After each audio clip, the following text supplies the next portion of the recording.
Look at the towering skyscrapers of Wall Street, the massive digital networks of global finance, and the trillions of dollars moving across the planet at the speed of light. The global financial system is universally viewed as the absolute, crowning triumph of Western institutional genius.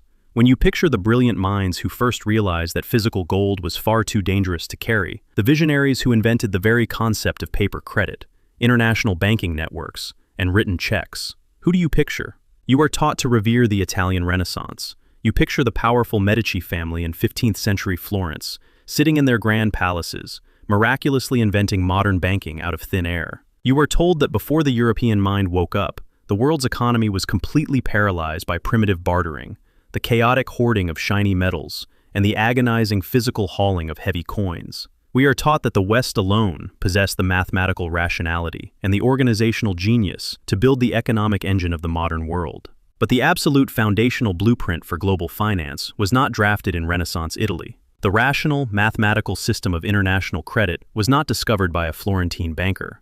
And the exact piece of paper that allows you to securely transfer wealth across the globe was not engineered by the Medici family. It was meticulously mapped out, written down, and physically cached over 600 years earlier in the bustling, sun-drenched markets of the Islamic world. This is the buried record, and today we are peeling back the layers on the financial heist and how 9th-century Islamic merchants actually invented modern banking.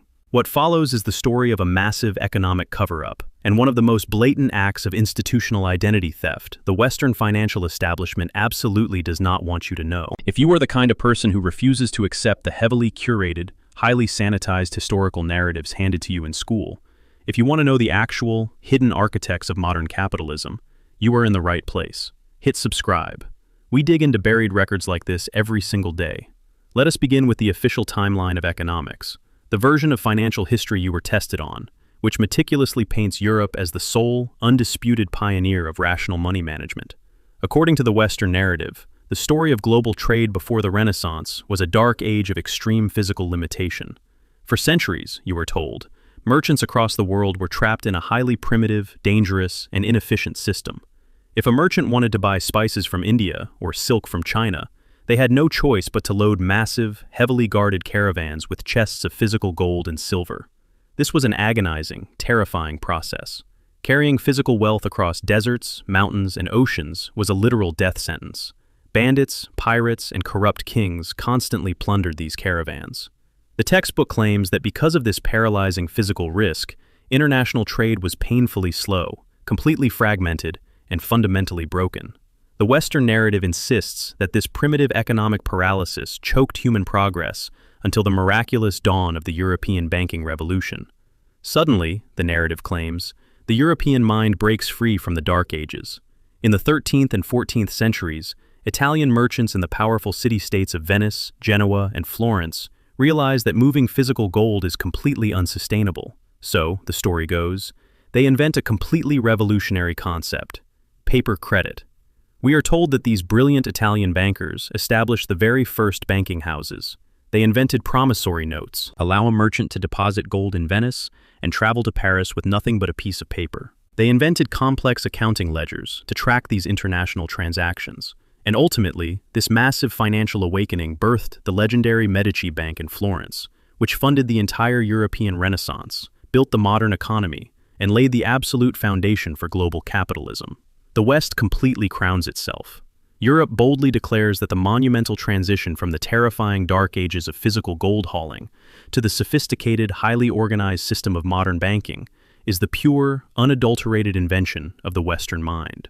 They draw a straight, unbroken line from the primitive bartering of the ancient world directly to the banking houses of Renaissance Italy, completely ignoring a massive, glaring, 600-year gap in the timeline of human commerce.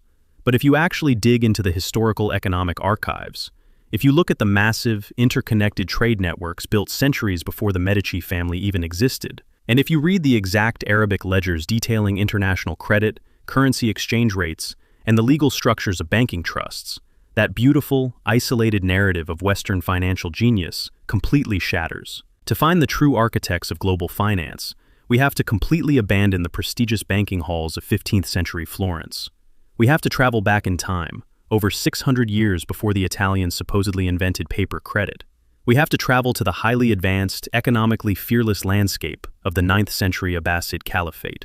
In the 800s, while Europe was locked in a fragmented, localized, and largely barter-based economy, the Islamic world was operating on a completely different plane of economic reality. The Abbasid Caliphate was not just a kingdom, it was a massive, interconnected global empire, stretching all the way from the Iberian Peninsula in Spain, across North Africa, through the Middle East, and all the way to the borders of China. This was the largest free trade zone the world had ever seen. The cities of Baghdad, Basra, and Cordoba were massive, sprawling metropolises, bustling with international merchants, scholars, and diplomats. But managing an economy of this sheer, terrifying magnitude presented a monumental logistical nightmare. How do you securely conduct trade across an empire that spans 3 continents? How does a merchant in Baghdad buy raw materials from Morocco without physically hauling thousands of gold dinars across the Sahara Desert, risking absolute financial ruin and death at the hands of bandits? The Islamic merchants and jurists of the 9th century realized that the physical hauling of heavy metal was completely obsolete. They realized that to power a truly global economy, money could no longer be a physical object you carry in a sack. Money had to become an idea. Money had to become information. Driven by this massive, perception-altering economic epiphany, they completely revolutionized the concept of wealth. They did not wait for the Italian Renaissance. They sat down in the bustling markets of the Middle East and engineered the exact mathematical and legal framework of modern international banking. They were about to write the absolute core engine of global capitalism, a staggering 6 centuries before the Western world claimed to have discovered it. Inside the bustling markets of Baghdad, Basra, and Cairo, Islamic economists and jurists achieved something that completely shatters the entire timeline of Western financial history. Centuries before European bankers even possessed a vocabulary for international credit, the Islamic world engineered a flawless, highly secure, and highly regulated system of paper money. They did not rely on the agonizing, dangerous transportation of heavy metal. They invented a completely revolutionary financial instrument. It was a written document, physically drafted and legally binding, called a Saqq. This was not a vague promise or a primitive IOU. It was a highly sophisticated, mathematically precise letter of credit. A merchant could walk into a professional banking house in Baghdad, deposit thousands of physical gold dinars into a secure vault, and receive a single, lightweight piece of paper with a verifiable signature and a specialized wax seal. That merchant could then travel thousands of miles, completely unburdened by massive chests of gold, and completely immune to the devastating highway robbery that plagued the ancient world. They could ride across the vast expanses of the desert, cross the Mediterranean, arrive in the markets of Morocco or Cordoba in Spain, walk into a partner banking institution, present that exact piece of paper, and withdraw their gold locally. Let the absolute magnitude of that economic realization sink in. They had just invented the written check. They had just decoupled massive wealth from physical matter. They had created a vast, interconnected network of international banking houses that recognized and honored a universal system of paper credit. And this was not just a loose collection of merchants trading favors. By the 9th and 10th centuries, the Islamic world had established an incredibly complex, highly regulated, and institutionalized banking industry. They had professional, licensed bankers known as Sarrafs, operating in every major city. They engineered the very first central clearinghouses, where different banks would settle their accounts with each other. They developed sophisticated accounting ledgers to track these massive international transactions. Because the empire was so unbelievably massive, spanning across multiple distinct economic zones, they even established the first floating currency exchange rates. A merchant could seamlessly trade the gold dinar of the Middle East for the silver dirham of Central Asia, using complex exchange tables engineered by Islamic mathematicians. But their absolute greatest financial breakthrough was not just commercial banking, it was the legal architecture of wealth preservation. Centuries before Western lawyers drafted the first corporate trusts, Islamic jurists engineered the absolute foundation of modern trust law. They created a highly sophisticated, legally binding endowment structure known as the Waqf. The Waqf allowed a wealthy individual to permanently lock away massive amounts of capital, land, or highly profitable businesses into a legally protected trust. The profits generated from this trust would be continuously, perpetually funneled into funding public hospitals, massive universities, orphanages, and charitable institutions. Once a Waqf was established, the capital could not be seized by the state, it could not be sold, and it could not be squandered by greedy heirs. It became a legally immortal financial entity. He had just mapped out the exact, flawless mechanical blueprint for the modern Western trust fund and the corporate endowment. This was the precise legal architecture that allows modern Western universities, philanthropic foundations, and massive family trusts to exist today. Let that reality completely wash over you. The invention of the written check, the realization of international paper credit, the establishment of currency exchange rates, central clearinghouses, and the immortal legal trust. They completely stripped the primitive physical limitations out of the economic equation. They were utilizing the exact mathematical and legal framework that the Medici family and Italian merchants would claim to have miraculously invented a staggering 600 years later in Europe. So, a massive, terrifying question emerges for the defenders of the European Renaissance and the birth of modern capitalism. If the exact mechanics of paper credit, international banking networks, and complex trust law were all established, heavily documented, and actively powering the global economy in the Islamic world during the 9th century, how did the bankers of 15th century Florence get all the credit? How did the West successfully execute this massive economic cover-up, claiming they invented modern finance out of thin air? To answer that terrifying question, we have to completely dismantle the myth of the isolated European financial awakening. We have to look at the massive, highly organized, and deliberately obscured economic extraction network of the Crusades and Mediterranean trade. You are taught that the Renaissance was a closed economic loop. You are told that in the 13th and 14th centuries, Western merchants simply woke up, looked at their heavy gold coins, and spontaneously invented paper credit in the piazzas of Venice and Florence. The Western narrative violently insists that the architecture of global finance is a purely European invention, completely untainted by the outside world. But the geopolitical and economic reality of the Mediterranean destroys that myth completely. During the 12th and 13th centuries, European crusaders and ambitious Italian merchants from Venice, Genoa, and Pisa flooded into the Levant and North Africa. They were absolutely desperate to access the lucrative spice, silk, and luxury trade of the East. And what did these Italian merchants find when they arrived in the bustling markets of the Islamic world? They did not find primitive bartering. They found a massive, highly efficient, heavily regulated financial machine that was centuries ahead of anything Europe had ever seen. They were utterly stunned by the speed and security of Islamic banking. They saw merchants trading massive fortunes without moving a single piece of physical gold. They saw the professional Sarrafs updating complex accounting ledgers. And most importantly, they saw the physical piece of paper that powered the entire global empire, the Arabic Saqq. These European merchants and scholars did exactly what the Western establishment would do for centuries to come. They actively studied the accounting methods. They rigorously copied the banking networks. Brilliant European mathematicians like Fibonacci, who famously lived and traveled throughout North Africa, aggressively studied Islamic mathematics and brought the Hindu-Arabic numeral system back to Italy.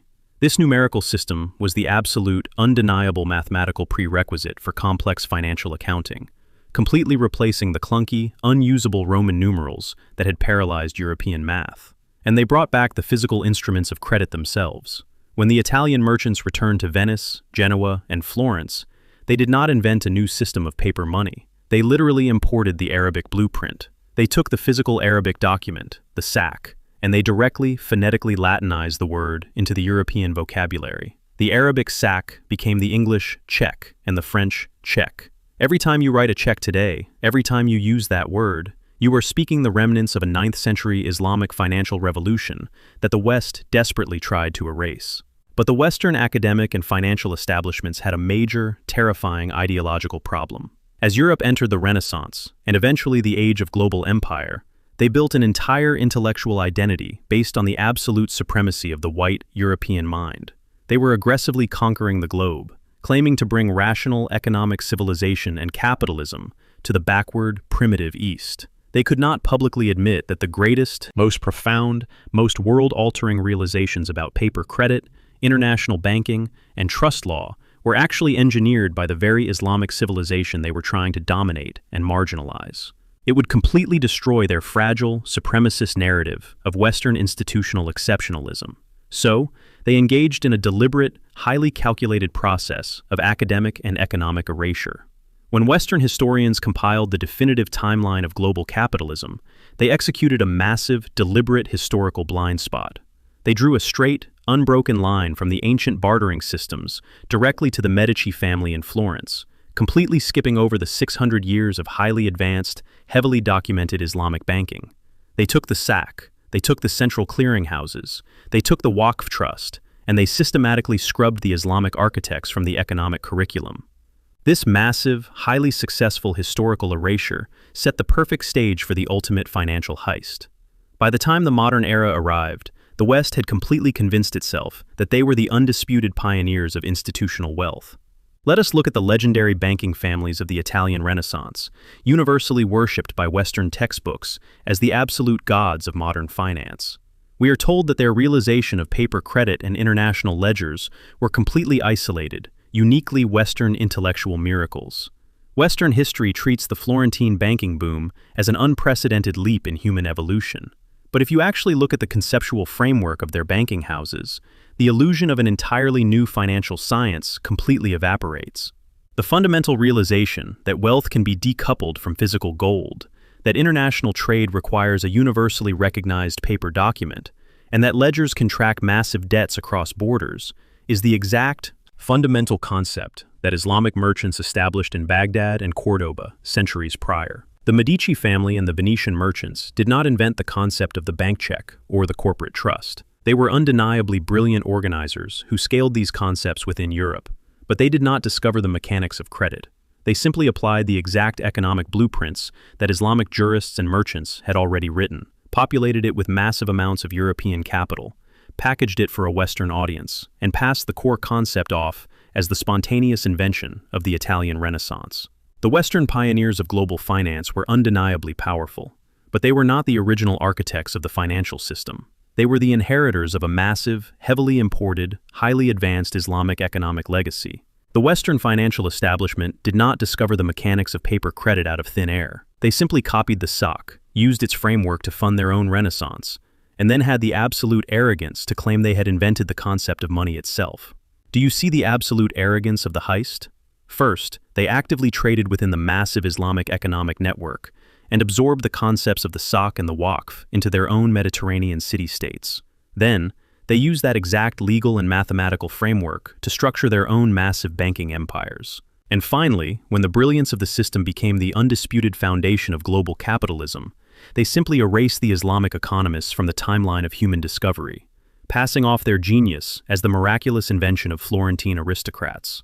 They took the absolute foundation of global finance, smashed the Arabic name off the bank vault, and slapped a European patent on the global economy. They built modern Wall Street on a stolen blueprint. Today, we live in a world completely dictated by these financial laws. We build massive, towering skyscrapers dedicated to international banking. We wire trillions of dollars across the globe in fractions of a second, establish massive corporate endowments, and write checks relying entirely on the clinical, mathematical understanding of decoupled wealth and credit. We sit in university economics classes and nod along as professors praise the unique, unparalleled, isolated genius of the Italian Renaissance and the birth of Western capitalism. We are told that the West alone crawled out of the darkness of heavy gold hauling and figured out how to safely navigate the mechanics of international trade. But the modern financial mind was not born in a palace in Florence. The mechanical reality of paper credit was not discovered in the 14th century. The absolute foundation of banking, the written check, and the immortal legal trust was entirely awakened, shaped, and permanently defined by Islamic polymaths in the 9th and 10th centuries. Modern banking is not a spontaneous European miracle. It is a massive, highly successful economic heist.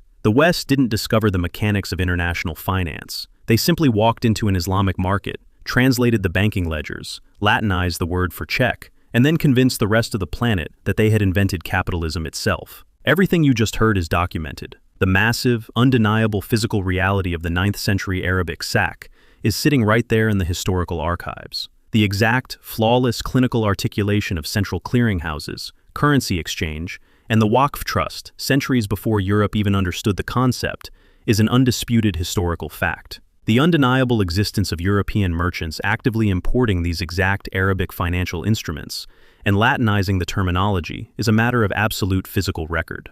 The question isn't whether it's true. The question is, why is the true father of modern banking deliberately kept out of your textbook?